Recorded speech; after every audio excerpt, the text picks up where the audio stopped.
Hello everybody, welcome back along. It is Friday morning and it seems like we are finally getting closer after weeks of speculation and little drips of information, some actual information coming forward. We have dates to restart in Germany. I think La Liga has followed suit and the K-League out in the Far East. And we awake this morning to news from the pretty reliable Matt Slater that we're expecting League One and League Two to be cancelled as early as Monday or Tuesday of next week. I know I can see in the comments the irony of me talking about speculation, and this probably comes across as speculation, but Matt Slater has been very reliable and very good across this with the EFL clubs right from the start of the crisis, and he's written in The Athletic this morning. His article says that in light of Rick Parry's comments on Wednesday with the bottom two tiers solution, League One and League Two, being days away, and it seems to be some idea that it's coming on Monday or Tuesday, whether that means they're going to be voting on Monday, and we get the results when we get the results, or whether the votes are going to happen this weekend. But let me flesh out in a bit more detail what Matt Slater is saying is going to happen. Apparently, the EFL has several possible ways of fixing up the end of the season and the league table, and the favourite is a weighted points per game calculation, which is going to take into account whether you're playing at home or whether you're playing away. So the idea being that a normal points per game calculation, you take your games and your points and you multiply it down. So for example, if you played 20 games and you had 40 points, well, you'd be very good, you'd probably be at top of the league. Divide it down and you'd have 2 points per game. The idea being here is that, and I can't do the maths that quickly, if 6 of those games were at home and 4 of them were away, you would take the home points and take the away points. And it may or may not come out slightly differently depending on what happened in those games. Obviously, there's always been the talk of teams who have played more games in hand, run-ins, etc., and this has come forward as the best way to do it. Let me know what you think of that solution. It seems pretty reasonable to me when we go on and discuss the possible others that they're likely to be voting on. Slater's article says that there would be no playoffs, so 3 up, 3 down, and I guess I get the rationale behind that. If you can play playoffs, then a team just outside the playoffs say, well, if we can play those 3 games, why can't we play some games and maybe we get into the playoffs? So I guess it's a bit of an all or nothing situation. We're either not playing any games or we're playing all of the games, to be fair. So I kind of get that. I'm sure Fulham fans would be very interested in that scenario if the Championship were to follow suit. We'll come on to the Championship and the Premier League in a minute. So with these calculations, you would have Coventry, Rotherham and Oxford up from League One, with Tranmere, Southend and Bolton down, so no change there. You'd have Crewe, Cheltenham and Plymouth. I believe Cheltenham would be the big winners in this scenario. They would jump into the top 3, into a promotion place there. Stevenage would be down despite the 7-point penalty to Macclesfield. The other models that seem to have been suggested as to how to do this were just using the current tables, as in, right, this is absolute information that we've got, and working from there. Non-weighted points per game, so literally, as I said earlier, just games divided by points and multiply it out for the total number of games for the season. One suggestion that would prick up the ears of all Ipswich and Wycombe fans, you take the first half of the season, even with the flagrant self-interest that I would have because that would see Ipswich promoted, that would be pretty scandalous, I think, given the runs that certain teams have had in the second half of the season. And just to ignore them would be crazy, but there we go. I'm not going to go all Karen Brady on you and vote for what's best for my club. And there was also a more sort of statistical approach suggested, ranking the difficulty of the next games coming up, how hard your opponents are, where they're on the table.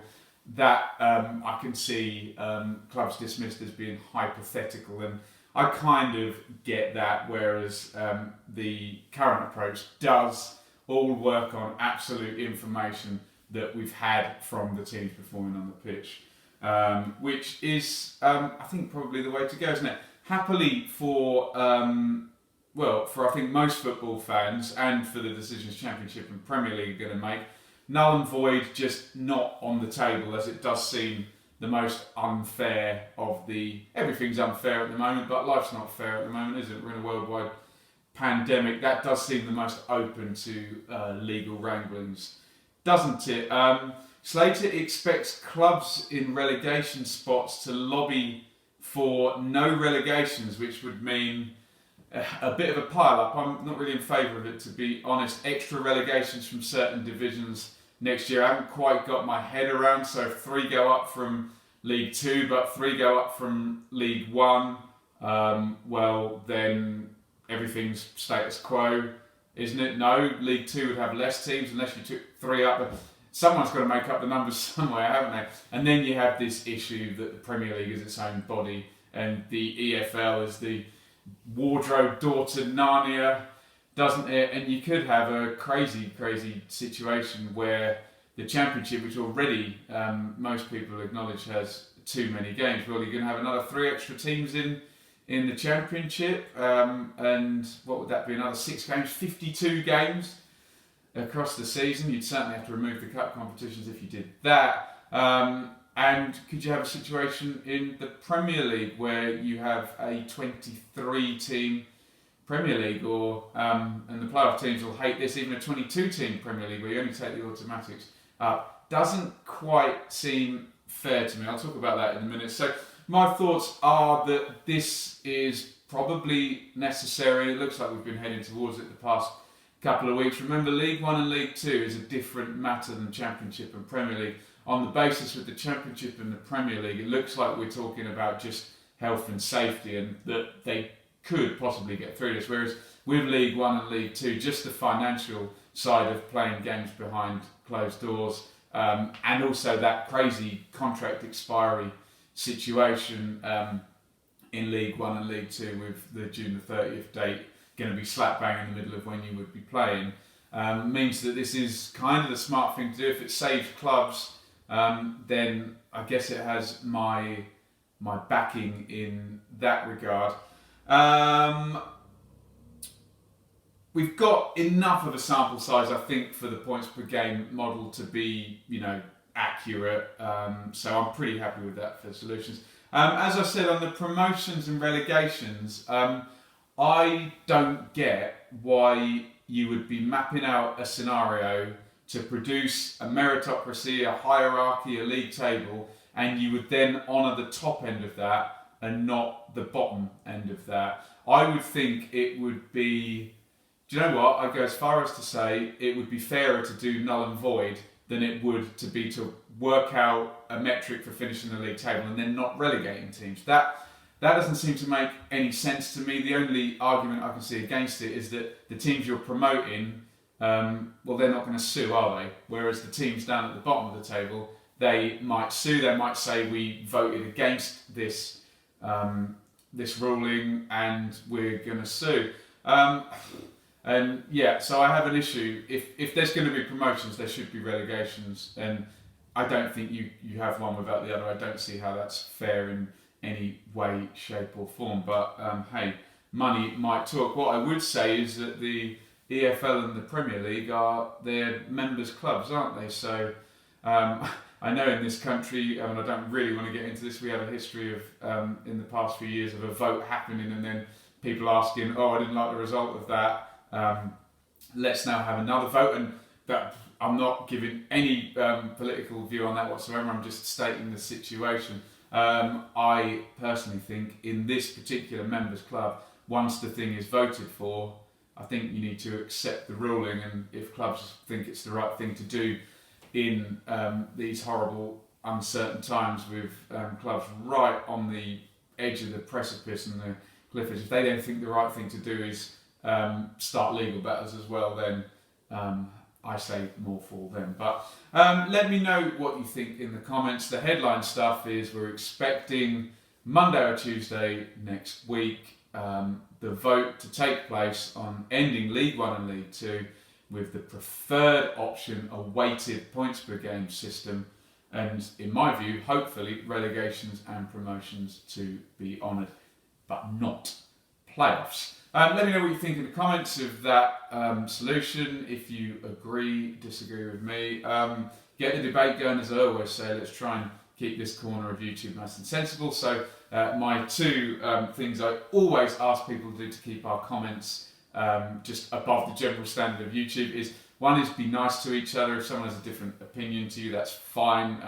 Don't take it personally. And the second is, we're in a time where there's a lot of guesswork going. And it does grind my gears a little bit when I see comments where people are expressing an opinion as an absolute, like it's a fact. No, you're entitled to your opinions, you're not entitled to your facts, as the great Ricky Gervais would say. So let's just try and keep an open mind and an open discussion there. If you're saying, I think this should happen, that's fine, but saying, oh, this will definitely happen, well, unless you can show me the definitive information, then that's your opinion and not a fact. But there you go. I think the comments here are generally pretty good. When I read some other people's channels, I think I get off quite lightly here. But there we go. Hit subscribe, ring the bell.